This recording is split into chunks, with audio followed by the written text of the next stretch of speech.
Good afternoon. I am Dorothy Phillips, and I welcome you to this webinar as a part of the AAAS Science and Human Rights Coalition's annual conference. I will be the moderator for this session on human rights and the state of diversity, equity, inclusion, and accessibility/respect in 2023. Yesterday's virtual session covered the Human Rights to Science, which is the Universal Declaration of Human Rights and other treaties, and it includes everyone's rights to participate in and access the benefits and applications of scientific progress.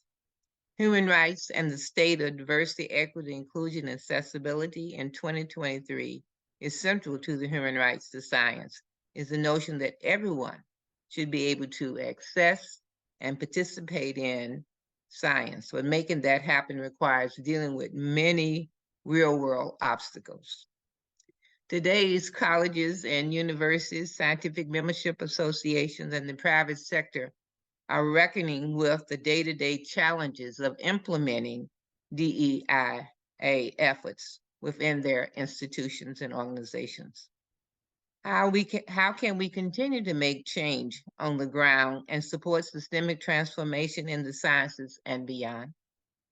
Our panelists will share the challenges they have observed and the reasons for hope as we work to catalyze a more just scientific enterprise. We've asked our panelists to address one or more of the following 4 questions, and you can listen as they talk. You may hear some of the response to these questions. What does your organization, a consortium, or program do to advance STEM, DEIA in STEM? What have you observed in your sector and or scientific organization about how DEI efforts are proceeding? And what are the day-to-day challenges and broader ones you're facing? Another question is, how do you balance your day-to-day goals with larger ones of making systemic change? And in addition, what are some prominent practices you are seeing? What can other scientific societies and their members learn from them? And you will note as people speak that not everyone uses the DEIA. It varies between groups how they address the diversity, equity, inclusion, and accessibility, respect, and etc. So now I will just give you the different speakers, and that camera will come on for a moment while I say their name and their organization. And then when I finish, I will turn it over to one of our speakers to spend time with us discussing one or more of the questions I read. So the first speaker today will be Darla Thompson from the AAAS Sea Change perspective that she will give. She's a member of AAAS. So Darla, welcome. The second speaker will be Stacy East. She's from the Entomological Society of America and give perspectives from that and also the Society's consortium. Our third speaker is Adrienne Coles, American Statistical Association and Bristol Myers Squibb, bringing us perspectives from an association and a private sector. So welcome, Adrienne. We will have a Q&A period at the end. So our speakers will all come back on as you will do Q&A. And I will ask a few questions just to get us started in that area. So now I'm going to turn it over to Darla to spend some time talking about the perspectives from the AAAS Sea Change program. Darla.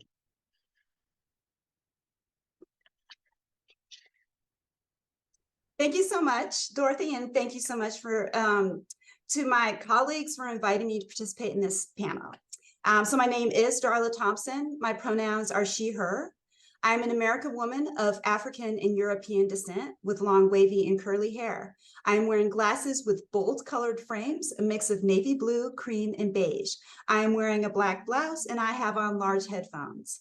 I'm a senior project director in ISEED, which stands for the Inclusive STEM Ecosystems for Equity and Diversity at AAAS. I direct the biomedicine component of Sea Change, which stands for STEM Equity Achievement Change, which aims to make inclusive excellence the norm in STEM. I want to honor and acknowledge that I'm speaking to you from what is now called Denver, Colorado, the traditional territories and ancestral homelands of the Cheyenne, Arapaho, and Ute nations, an additional 45 indigenous nations, including the Lakota, Comanche, Apache, Shoshone, Paiute, Zuni, and Hopi, among others, were also active on these lands.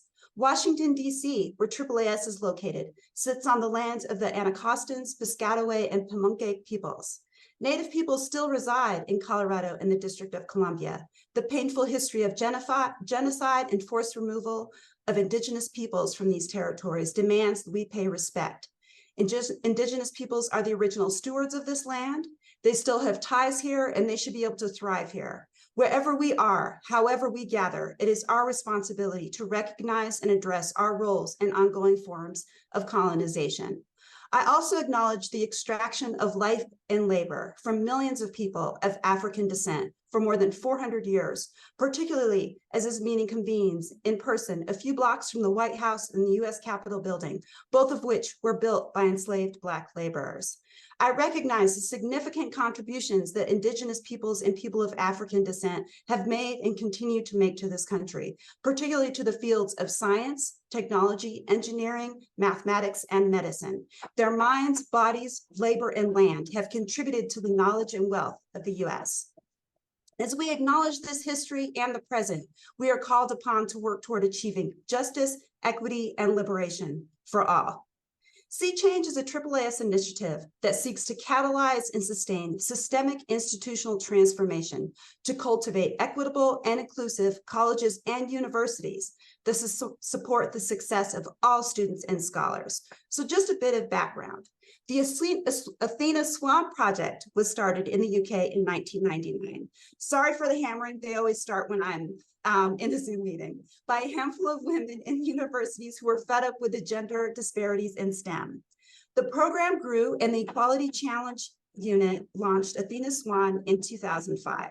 By 2014, Athena Swan had spread to Ireland, and ECU launched a separate race equality charter in 2015. At the same time, SAGE was launched in Australia as an adaptation of Athena Swan. In 2017, Sea Change was launched as an adaptation using the same fundamental framework as Athena Swan: institutional commitment to principles, a holistic self-assessment framework, including measuring and monitoring change, and cyclical peer-reviewed awards. A key difference from Athena Swan is that Sea Change places far greater emphasis on race and ethnicity and the intersectional experiences of women of color. The mission of Sea Change is to inspire, guide, and support voluntary transformation of colleges and universities so that the environment for research and education in STEM is excellent, equitable, diverse, and inclusive. Our vision: an excellent, diverse, equitable, inclusive STEM ecosystem, and our approach is that culture change that makes DEI and STEM normative and inextricably linked to excellence. Colleges and universities and the departments within them use research-informed strategies and supportive communities of peers to build capacity for and implement transformation. They access knowledge and tools to guide self-assessment, identify barriers and opportunities, and develop and implement action plans. Some of the things that make Sea Change different from other change initiatives is that we actually support building the capacity of individuals and institutions to undertake a systemic approach to change. We provide a law-attentive lens via legal expertise. We leverage institutional context-relevant design. We prioritize the use of an intersectional lens. We support enacting a long-term commitment to dismantling structural inequalities that through mutually reinforcing cycles of iteration and renewal. And we support building alignment with existing and future programs. So we have three different components of Sea Change. One is the Sea Change community. This includes communities of learning, practice, and circumstance, community conversations and interviews, and weekly highlights of the latest news and accomplishments. Community events serve to increase individual awareness and understanding of complex DEI issues facing STEM higher education. Topics have included DEI interventions versus systemic transformation, successful legal strategies for DEI, and salary inequity in medicine. We actually have a Sea Change community conversation coming up on November 14th. It's titled "A Matter of Life or Death: The Necessity of Representation and Inclusion in Health Sciences." And let me just drop this in the chat. So there's the link for registration if you are interested. We also on our X Twitter, as I call this, let me also drop our handle in the chat if you're interested on getting information through there. So with that title, A Matter of Life or Death, the necessity of representation and inclusion in health sciences, I just want to pause here to note that one of the challenges for our members and the broader community is the SCOTUS decision, the Supreme Court's recent decision on race-conscious admissions and the myriad of state laws that have been passed or are in the process of being passed that specifically target DEIA in higher education. This has created a chilling effect, and some of our members are, of course, reviewing their own policies and practices, as well as the language that they use, considering these challenges to the foundation of the work that we are collectively doing. The Sea Change Institute offers courses, training, and convenings to build the capacity of institutions to engage in DEIA work. Courses have included building leadership capacity to achieve DEI goals, climate assessment to drive change, and transforming institutions. The Sea Change Awards are the component of Sea Change that most people are familiar with. Participants begin with a thorough self-assessment using both qualitative and quantitative methods of all policies, programs, practices, processes, and culture to build awareness of gaps and opportunities to advance DEIA. This is followed by making meaning of the findings and getting buy-in through a process of campus community engagement that leads to action planning and then applying for an award to Sea Change. The award application consists of two parts, a narrative and an action plan. The narrative allows the institution to tell its story, clearly demonstrating a thorough understanding of the findings of self-assessment and walking reviewers through the rationale for prioritizing some of the root causes of inequity discovered in this process. Action plans are SMART, meaning they are specific, measurable, achievable, relevant, and time limited. They must indicate priority areas, detail how an institution plans to strategically move DEIA forward, and the actions to be implemented must reflect understanding gained from self-assessment. Applying for the Sea Change Awards was initially recommended as an initiative that federal agencies and private foundations should encourage and support academic institutions to work towards in the National Academies of Sciences, Engineering, and Medicine's 2018 report titled Sexual Harassment of Women, Climate, Culture, and Consequences in Academic Sciences, Engineering, and Medicine. Sea Change was also highlighted as an initiative that supports incentivizing greater accountability in the 2020 NASM report, Promising Practices for Addressing the Underrepresentation of Women in Science, Engineering, and Medicine, Opening Doors, and in the 2022 NASM report, Transforming Trajectories for Women of Color in Tech. In summary, self-assessment and monitoring progress in policies, practices, programs, processes, and culture to achieve transformative DEIA is a long-term institutional commitment. It requires a commitment to sustain data collection, analysis, and reflection, measuring and evaluating actions, and continuous stakeholder engagement, particularly with groups and individuals who may have become cynical about DEI efforts that are not truly collaborative. Working collaboratively and equitably is critical to successfully implementing actions and seeing changes that advance access to and scientific excellence for all. If you want more information on Sea Change, please email us at seachange@AAAS.org, and I just dropped that in the chat. And with that, thank you so much. Again, it was my pleasure to be here today. Thank you, Darla. We will come back to you for questions later. At this time, our speaker will be Stacy East from the Entomological Society of America. I hope I'm pronouncing that correctly. Stacy. Thank you very much, Dorothy and AAAS, for having me here. I really appreciate, Darla, your introduction. It was very powerful and informative. I do think it's really important for listeners to have a situation analysis, situational context for speakers and the organizations that they represent. So my name is Stacy. I am Director of Equity and Grants at the Entomological Society of America. I'm a lawyer by training. I practiced law for 25 years and started doing diversity work full time in 2018.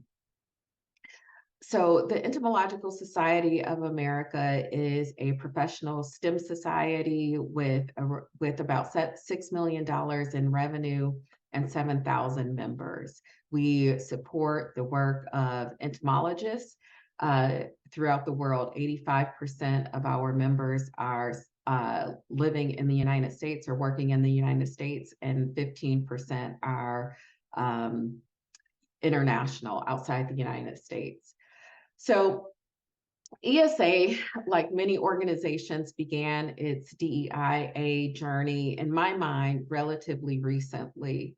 Prior to 1989, there is no historical record of ESA being concerned about who comprised the community of entomologists or the membership of ESA.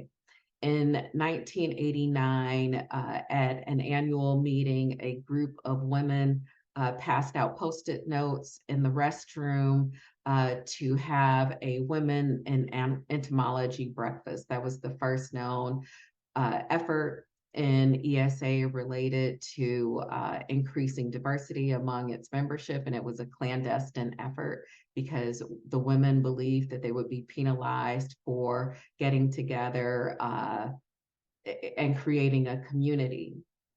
That Women in Entomology Breakfast is now a sponsored cornerstone event to each annual meeting. In 2011, only 12 years ago, ESA began collecting demographic data so it would know who its members were. Only 8 years ago, in 2015, it created its first diversity and inclusion committee. It was not a standing committee, it was a task force that eventually became a standing committee. ESA, one of its signature events is a trivia game now called the Entomology Games. It was originally called the Linnaean Games, and Linnaeus was the father of racial hierarchy. Some people would say he was the father of modern racism. And in 2020, there was a debate regarding its membership, regarding whether the names should be changed from the Linnaean Games. And ESA was committed to maintaining the name until the death of the murder of George Floyd. At that point, it decided perhaps it should take a different position on its diversity efforts. It hired its first diversity staff member, me. In 2021, we launched our Indigenous Voices initiative with the American Indian Society for Engineering and Science, ACES, the Botanical Society of America, and the Ecological Society of America. We hosted our first Indigenous entomologist gathering last year, and we'll have one this year. We also engaged in a climate survey to see how welcomed Indigenous scholars and Indigenous knowledge was within the biological sciences. In 2022, in partnership with the Centers for Disease Control and Prevention, we launched Public Health Entomology for All, which is an initiative to increase diversity and inclusion within the public health entomology community. We will have our third class of interns and 1- and 2-year fellows beginning in June of this year. We also launched a salary benchmarking study to support women and people of color as they negotiate for fair pay and hopefully increase pay equity within the entire entomological community. We hired a second staff member to support our diversity efforts. In addition, ESA is a member of the Society's Consortium on Sexual Harassment. I'm a member of the Leadership Council. The Society's Consortium, one of their recent signature programs is the Ethical Transparency Tool, which is to increase transparency and ethics in STEM. So essentially, individuals who are leaders in societies or considered for awards and honors can be asked to waive their right to privacy, and organizations can contact their employers and other organizations and see if indeed there were any true findings of misconduct against that person. The goal, of course, is to decrease passing the harasser phenomenon that happens in STEM and all academic institutions. So that's an overview of the efforts that ESA has made in recent years. I believe that they are increasing exponentially over time. All of our efforts are with the goal of increasing participation in line with the Universal Declaration of Human Rights and other treaties that say that all individuals should have access to science and its benefits. So thank you.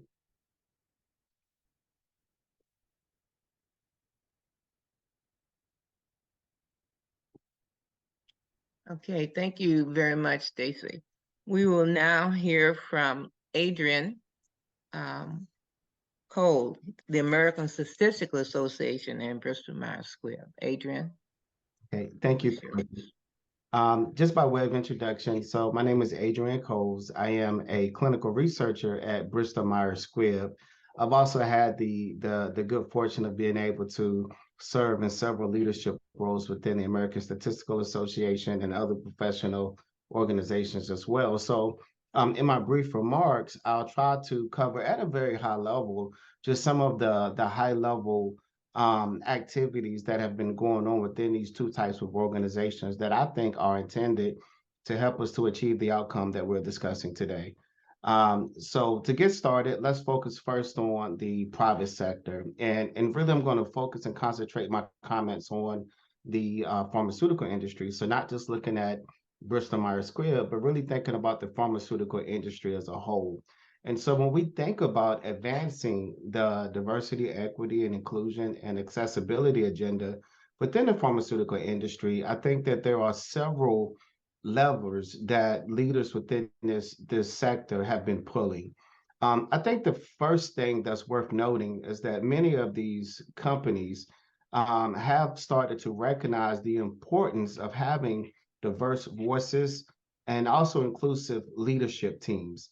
And so you are starting to see now that there is an intentional effort around diversifying some of the senior leadership ranks, which is very important, and also in diversifying the boards, right? And so, of course, those efforts have what I would like to refer to as a trickle-down effect, right? And so the more we have a diverse set of voices and leadership positions, a diverse set of perspectives that we know comes from having a diversity and inclusive culture where everyone is invited to participate, we start to see other activities happen within the organization that are also very meaningful. So for example, when we think about drug development, we recognize that it is so important for us to make sure that all people within our society are represented in our clinical trials, right?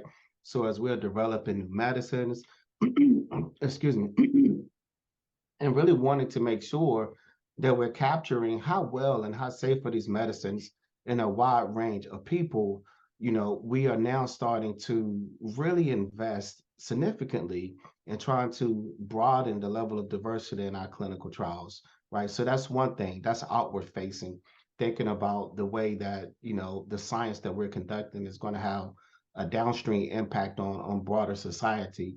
But what about internal to our industry, right? And so when we think about the workforce, the diversity of our workforce, the nature of the culture of our organizations, how might we also make some changes there, right, to advance our diversity, equity, and inclusion goals? And so one of the things you would note in many of these companies, there are these employee resource groups that have been established, and employee resource groups are very, very critical. In fact, in my company, we use the language people and business resource groups, right? Because we understand that we're not just intending to create a safe haven for people from vulnerable and otherwise protected groups, right? But we want to make sure that we're capturing that feedback from those groups and that feedback has been integrated into our business strategy. It's been integrated into our execution plans to make sure that we do have the best solutions to help us to continue to be impactful in our society. So you see the establishment of these people in business resource groups. What you will also know too is that many organizations such as BMS, we're also taking the initiative now to interact and to create relationships with organizations outside of our company, right? So for example, we think it's very important to help establish pipelines into our industry. And so you see relationships being established with many historically Black colleges and universities. And we're not there just to siphon talent, but we want to make sure that we're providing a different level of professional development for these students, right? And so it's one thing to be academically trained. You may have an opportunity to have some of those power skills developed as well. But we want to bring additional value, and we want to make sure that these young students have clear line of sight to the types of networking skills, to the types of behaviors that are going to help them to be successful in a corporate environment. And so again, these are just two just very high level efforts that we're starting to see happen in the pharmaceutical industry as well. I think it's also important to note in this space that there is intentional effort around establishing work groups to create policy and guidance on key topics within the organization, such as career development and succession planning for members of these vulnerable and or protected groups. It's very clear to all who have been in industry for a while that there's a lot of bias in these types of decisions, right? And so how can we address that bias and make sure that everyone has the opportunity to achieve equitable professional outcomes? And so I'm very excited about the work that I see not only happening within BMS, but also across many companies and organizations within the pharmaceutical industry. If I were to switch for just a moment, and if I were to put on my professional service hat, I'm very proud to report that the American Statistical Association has been doing a lot over the years to help advance diversity, equity, inclusion, and accessibility. For example, we have standing committees that we have appointed, and many of these committees have been in existence for decades. But we have standing committees that are intended to not only help us to grow our membership in these critical areas, but also to hear and to listen and to address the concerns of persons from, again, these vulnerable, these historically underrepresented and marginalized groups. That becomes very critical. In addition to those standing committees, we also see the creation of ad hoc committees. For example, I recently led the Anti-Racism Task Force, and the work that we produced in that task force was very meaningful to helping the association navigate towards our anti-racism vision. We have the development of outreach groups such as our Justice, Equity, Diversity, and Inclusion Outreach Group, which is really intended to be a think tank, right, to help us to have good understanding of the critical issues for various groups, right, who participate within that out group, and to make sure that we're thinking of ways to bring value to not only members of those groups, but also to echo the messaging from these groups for our membership as a whole. And so I'm very happy about the work that the ASA has been doing in that area. In addition, the ASA has been very intentional about understanding our own gaps, right? And so we understand that we do have a voice. Certainly we can codify our frustrations and understand what our need may be, but how do we go about executing an agenda to help solve those issues? And so we may not have that expertise. And so there has been significant investment in consulting agencies who can come in. For example, there's a consulting agency hired to help implement the recommendations that address those findings from the Anti-Racism Task Force. So there's a comprehensive report that my team and I developed. We delivered that report to the board. And one of the recommendations was that we hire a consulting agency to help us to implement those recommendations. And the American Statistical Association, the leadership, the board, they understood the importance of that work. And so that's exactly what they did. They invested in that service.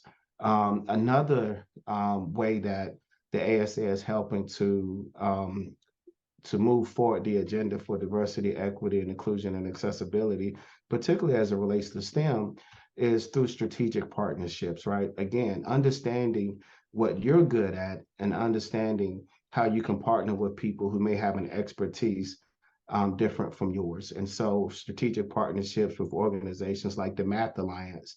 The Math Alliance is a wonderful organization who has been in existence for quite some time now, for decades.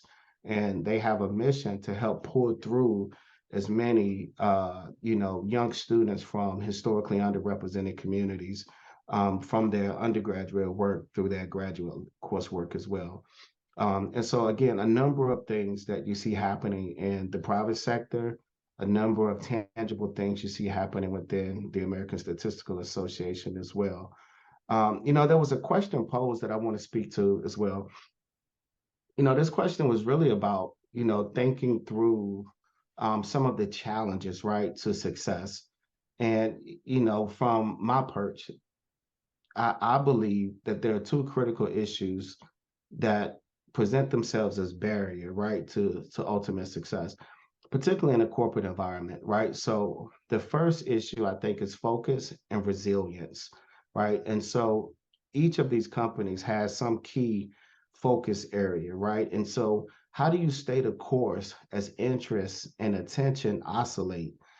So for example, if we think about the summer of 2020 and the national conversation that happened as a result of what we saw with George Floyd, there was a lot of interest in moving forward, our DEI agendas at that time. And so, there's an old saying that says you got to strike while the iron is hot, right? I believe in that saying, but how do you continue to move things forward when the iron is not hot? And so making sure that your organization has a focus on these issues, that they are committed to these issues, even if there are other periods of difficulty for your business, right? So how do you keep these efforts a priority during challenging moments for your business becomes very, very critical. And I think one of the second barriers to success is resourcing. Many of these efforts at this time are still being supported by volunteers. So whether that is within a private sector or maybe even within a professional society, volunteers are going to be the bulk of your workforce. And many of these people really are just working out of the margins of their everyday lives. And so at some point, conflicts arise and people have to choose between the time that they invest in these initiatives versus the time that they invest in their day jobs, right? And so that becomes a very critical need, is really thinking through resourcing and how we are making sure that we have the right talent, the right people who can keep these activities moving forward. Lastly, there are a couple of other things I want to share, but I do want to make sure that we have time for Q&A, so I don't want to take up too much time here. Just from a very high level, I think one of the other questions we were asked to think about was, what are some promising practices that we're seeing? And just from a very high level, I think if your organization is committed to these four things, you are at least going to progress in some way.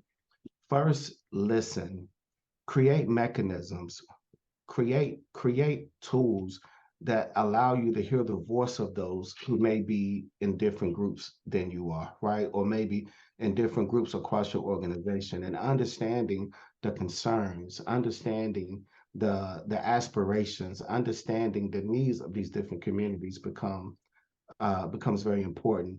And so listen to learn, listen to understand, don't listen to respond. And I think organizations that have figured out how to listen well are starting to do well in this area. The second thing is to acknowledge that there might be some gaps in your organization. It's difficult to solve a problem that we won't acknowledge exists. And so being courageous enough to acknowledge that there is a problem, that there must be a solution somewhere, is the first step, I think, to really advancing any DEI agenda. The third step is to act. And when I say act, I mean intentional action, right? We know that culture will drift if we don't do anything to guide it, right? It may drift to the left, it may drift to the right, it may drift to a good place, and it may drift to a bad place, but the culture of your organization will drift. but we can steer the culture of our organization in directions that we think are going to be helpful for the long-term success of our organization and for our people, right? For our team members, for our workforce. And so taking intentional actions to drive change here is going to be very important. And then the fourth piece is partnership. And I think this really speaks to one of the points that one of my colleagues mentioned earlier, right? I think a lot of people want to do something, but they don't know where to start. Having the heart to do something is the first step. If you don't know what to do, find people who are already active in this space and partner with them. And I'm always excited when I see people who recognize their leadership in one space, humble themselves enough to say, we want to do good in this space, but we don't know how. So let me figure out how to establish a partnership with this group so that we can do some good in the world. So those are just my high level thoughts. Looking forward to answering some questions if we should have any in just a moment. Thanks.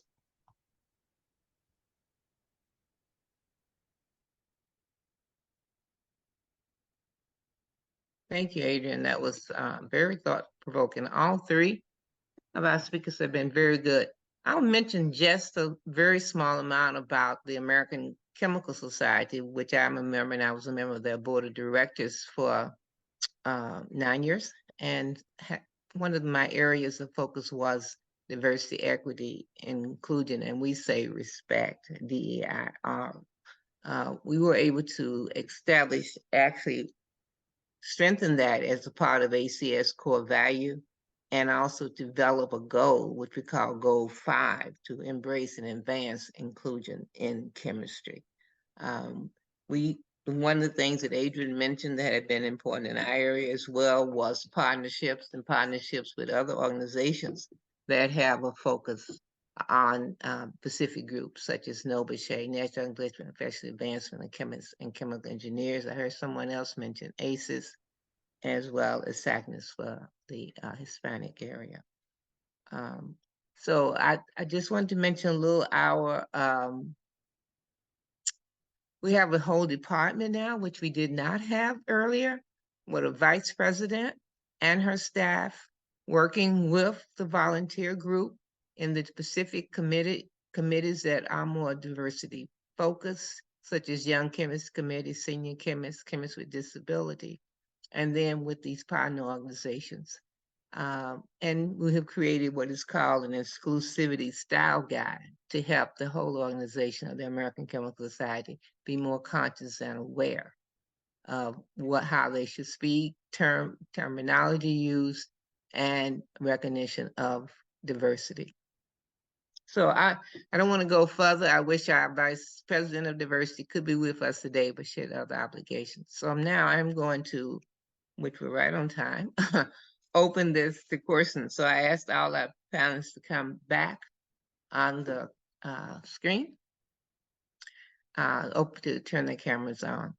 So I'm going to start with one question. I think everything was excellent and across all the three different groups. But I want to ask the question, how are you measuring? What are your metrics for saying you're making progress in this area? So each one, whoever would like to comment on that.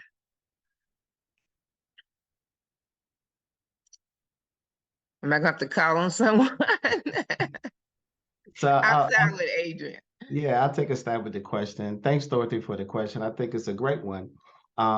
I think in the professional service area, we've been a bit slow to think of ways to measure our success, right? I think a lot of the information we have is anecdotal. We hear stories from people who may benefit from various programs that we have, but in terms of hard data, we're not doing as good as we probably could with collecting that information. In the corporate environment, though, I do think that there is hard data, right? And so certainly you're thinking about the pull through. And so if you're thinking about, people's opportunities to advance in the organization, if you're looking across various levels of leadership, you can quickly calculate the number of people who fall into various groups, right? And so that becomes a metric that we use for success. We think about the influence that we're having external to the organization as well. So when we think about, those organizations with whom we partner, the question becomes, what are the outcomes and the deliverables that you're bringing to the community, right? And how do we contribute to that? And so those become areas that we can quantify a bit more effectively. And so at a very high level, I think in the private sector space, there are ways that people are sort of measuring success, and a lot of that has to do with what I call the pull through. But in the professional service space, I do think that there are additional things we can do to better assess our success.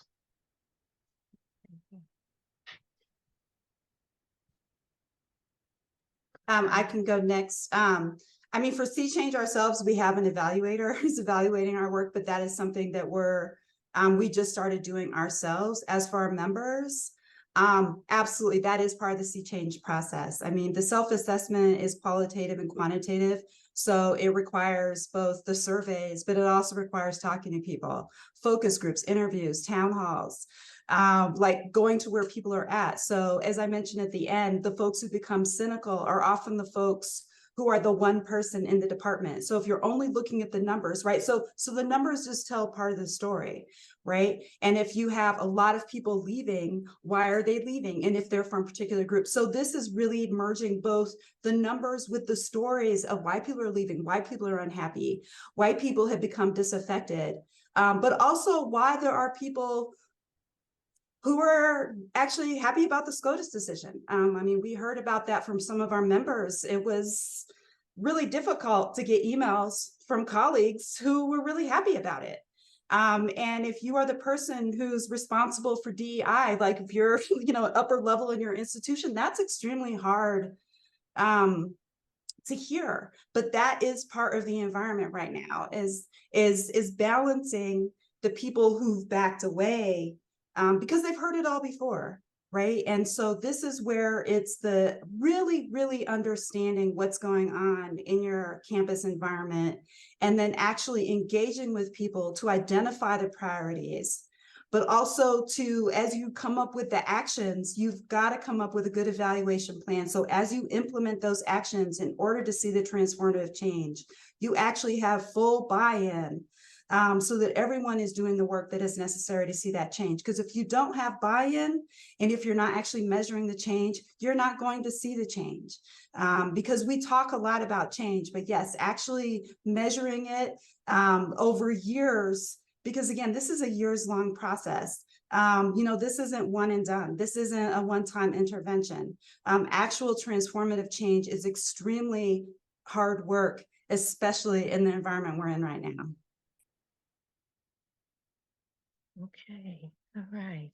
I'm still listening. Stacey, anything to add to that? We also, at least for one of our programs, hired an independent evaluator.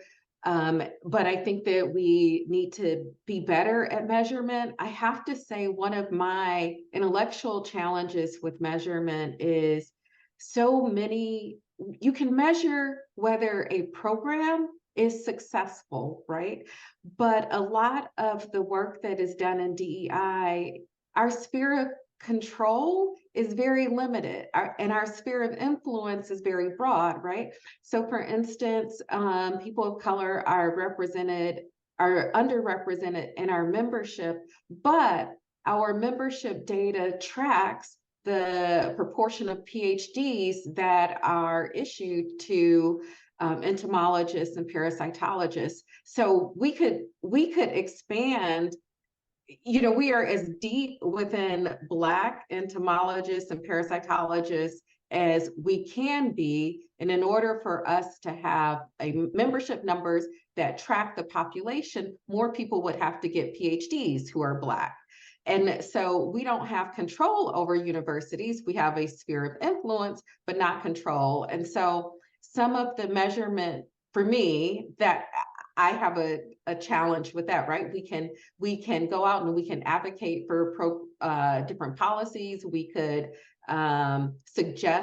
create programs for universities to increase the number of people of color in their programs, but we don't have a sphere of influence. So how do you measure, right? We can measure what we do. We can't always control the outcome. Interesting. I heard something, Stacey, and I'll ask the question because I don't know the your interlogic, and I'm gonna keep saying that. Saji, well, is it just for PhDs, MDs, or PhDs? No, however, the majority of our members do have graduate degrees.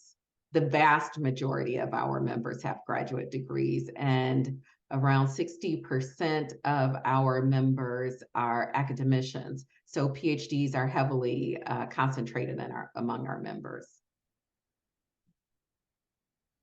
Okay, I won't go deep into that because I want to ask questions like, are you trying to change that? I mean, it is as it is, and in the American Chemical Society, we have quite a few with PhDs, but we too would like to see that expand into other, because there are many practicing chemists that are not with PhDs. Okay, very good answers across the board for that question, and I really think I should open it up to questions from our audience. I have in the Q&A that I see here. From one person is, could Adrian Cole speak a bit more about the strategies for making pharmaceutical trials more diverse? How are specific communities part of the trial planning process evaluation? In a right to science framework, participation is a really important tenet. That's a long question, but Adrian, your response. So one, that was a great question. So I'll share two thoughts on the question.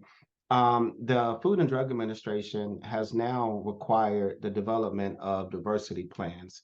So if you are intending to submit a new drug application for your asset, right, whether it's a small molecule, whether it's a biologic, there is an expectation that you are developing a diversity plan. And so that diversity plan, it highlights various segments of our society who have been traditionally underrepresented in our clinical studies. And you as a sponsor, you as a company, have to lay out some strategy for increasing recruitment from those communities, right? And so I think that is a fantastic initiative that the FDA has now put into place. However, a lot of companies were already on that journey prior to the FDA putting that in place, right? And so one of the things that I'm thinking of, one very concrete example from our organization, one of the things that we are starting to do, we're starting to leverage real world data more effectively, right? So typically, much of the information we use when we conduct a clinical trial is collected during the conduct of that clinical trial or other very similar clinical trials. But now in this era of big data, and now we're starting to turn that data towards a lot of these artificial intelligence types of tools, we have better understanding of information that's coming from our healthcare system more broadly, right? So we can mine that data and we can find where patients are, right? And so what we're discovering is that there are a lot of pockets of patients who exist in spaces that historically have not had access to clinical trials, right? So it goes just beyond looking at the community or the patient, and we're starting to say, okay, here are some rheumatologists or some internists or some cardiologists who have been operating in these spaces for 20, 30 years, but they've not been involved in clinical trials. So how can we put together a solution to either help them be prepared to participate in a clinical trial or to increase their interest in participating in a clinical trial? Clinical trials are hard work for investigative sites, right? You have to bring in new personnel. You have to train that personnel to work with the tools and the systems that we use to collect data. Many of the instruments we use in our clinical trials are not instruments that they use in their routine clinical practice, right? So it's a lot of work for investigators, and they have to have a heart or a desire to participate in scientific enterprise in that way. And so, one, I do think that regulators are starting to push sponsors in that direction. But again, there are a lot of sponsors who are trying to take advantage of big data with the purpose of accessing patients who have been historically underrepresented. So great question. Thank you. Any other comments from anyone else in the other panelists? All right, we'll go on. Another question. From a lessons learned perspective, what DEI initiatives were you surprised didn't reach the intended benchmark of success and why? That's a deep question. Let me read that again. From a lesson learned perspective, what DEI initiatives were you surprised didn't reach the intended benchmark of success and why?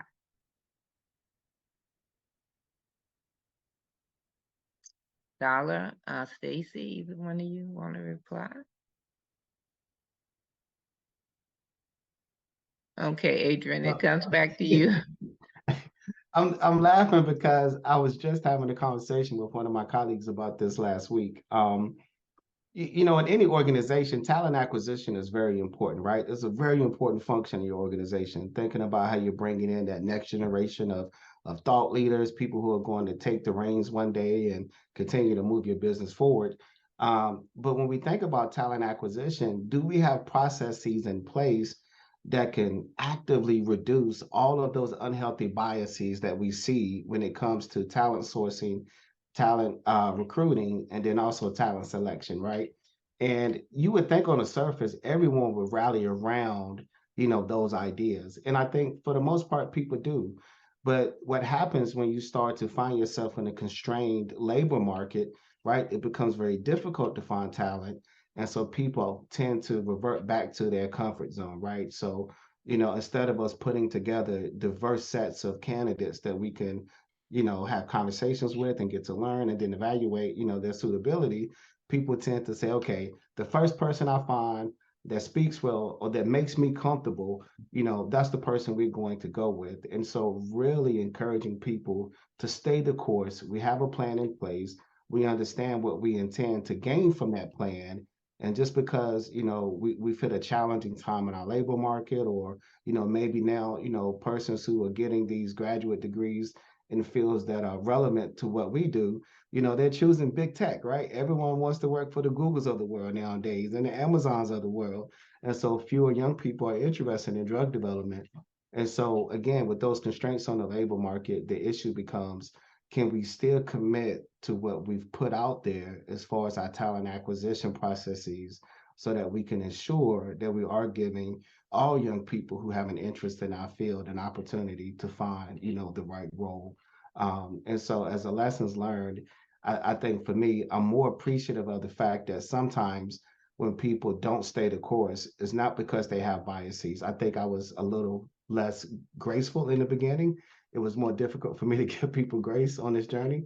But what I'm understanding now is that, okay, there are times when there might be some other set of factors that might contribute to a person's hesitancy to fully participate or to at least stay the course.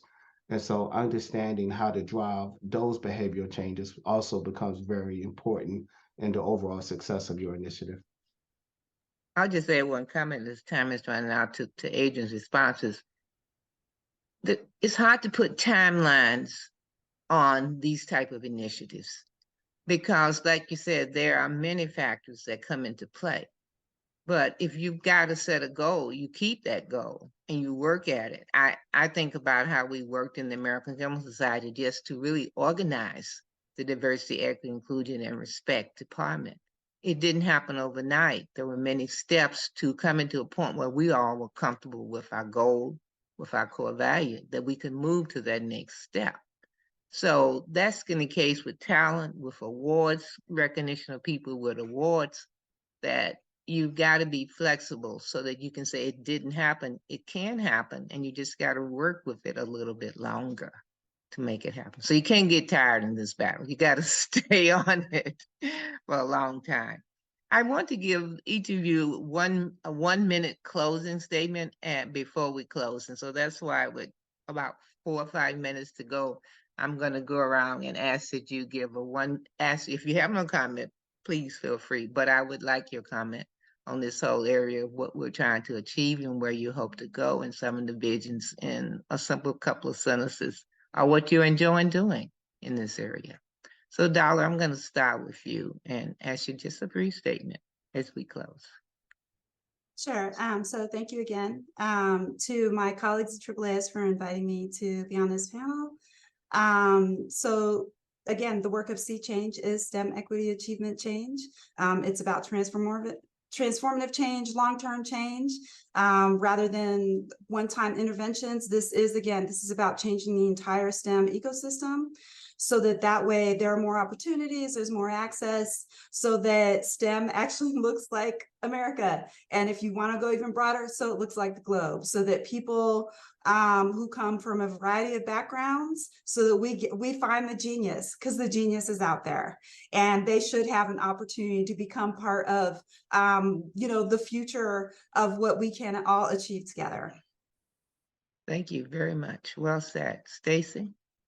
So Closing I'd like remarks? to respond to one of the questions in the chat, which Okay. basically says, what's most important for DEI, voting, education, STEM societies?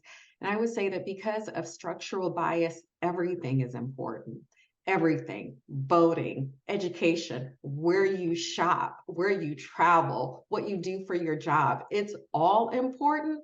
And so for me personally, it is the framework with which I live my life and work my profession. And I know I can only do so much, so I decide what it is that I'm going to do, and then I try to do it wholeheartedly. But it is also important because it's the structures that have created the bias that we're fighting against. Wow. Thank you. Adrian? Yeah, I think the closing thought that comes to mind for me is advancing diversity, equity, inclusion, and accessibility, particularly as it relates to STEM, is the right thing to do for a lot of reasons, right? As I think about the evolution of technology and where we are today, it's funny, I was having a conversation with one of my buddies not long ago, and he had access to one of those new Chat GPT tools. And one of our favorite artists, he told the tool to create a verse in the style and language and format of one of our favorite artists, and it was spot on, right? And so what I felt in that moment was we are at a time in the history of humans where we have created a new mechanism where structural bias can have a very negative impact on the quality of life for people, right? Not to say that as humans, we haven't been very creative about how to do that in the past. We have, right? But we've now created a new avenue for, that type of flawed thinking in our species to have a negative impact on people. And so stay the course. Don't get tired, don't get weary in well doing, as my grandmother would say. And it's going to take all of us to create the world that we want our children and our grandchildren to inherit.